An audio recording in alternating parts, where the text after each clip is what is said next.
Hi guys, my name is Chad Trofgruben. I am the founder and content creator for IncredibleTutorials.com. I have teamed up with Smith Micro to bring you these brand new Anime Studio 9 tutorials. So let's get started. The layer tools in Anime Studio Debut allow us to interact with the layers in our project file in a variety of different ways. This tutorial will outline each of the layer tools. So here we go. The Transform Layer tool allows us to move, resize, and rotate layers that appear in our project files. In this example, I have one layer on my project file, and I currently have the Transform Layer tool selected. You'll notice a red box appears over the layer.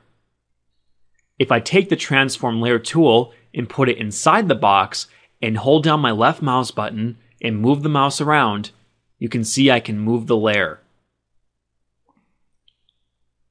If I bring my cursor outside the box, as long as it's not touching one of the 9 points, and click down my mouse button and move the mouse around, you can see I rotate the layer. And finally, if I put my cursor on one of the 9 points, I can resize the layer.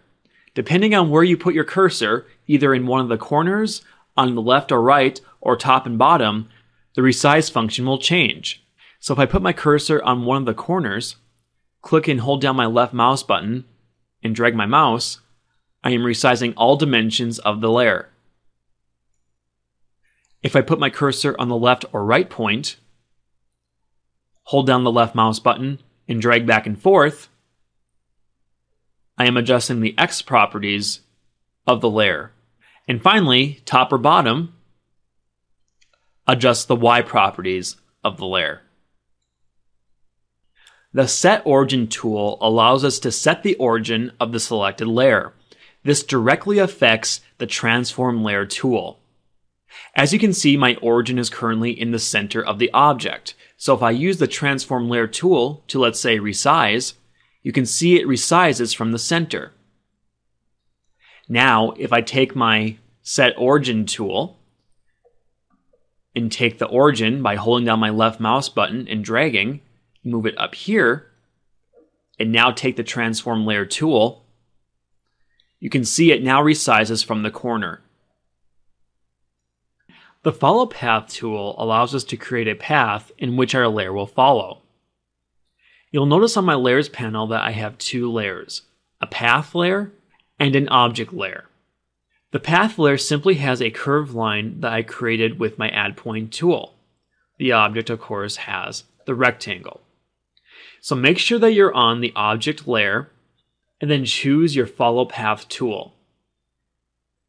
Now click on the path that you created for your object to follow. The layer should snap onto the beginning of your line.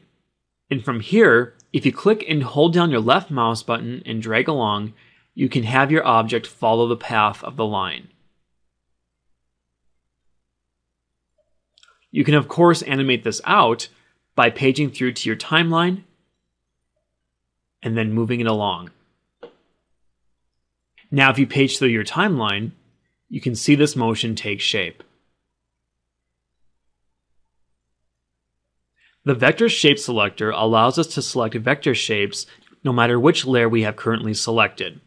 In this example, I have an oval and a rectangle, both of which are on two separate layers. I am currently on the oval layer, so traditionally, the oval is the only object I would be able to select. But with the Vector Shape Selector, I can come in and select the rectangle or the oval. And you'll notice that my layers are switching as I do this. And that wraps up this tutorial. If you have any more questions regarding Anime Studio, please check out the official Anime Studio website. Thanks for watching. I have many more Anime Studio 9 tutorials out there, so check them out, and I'll see you next time.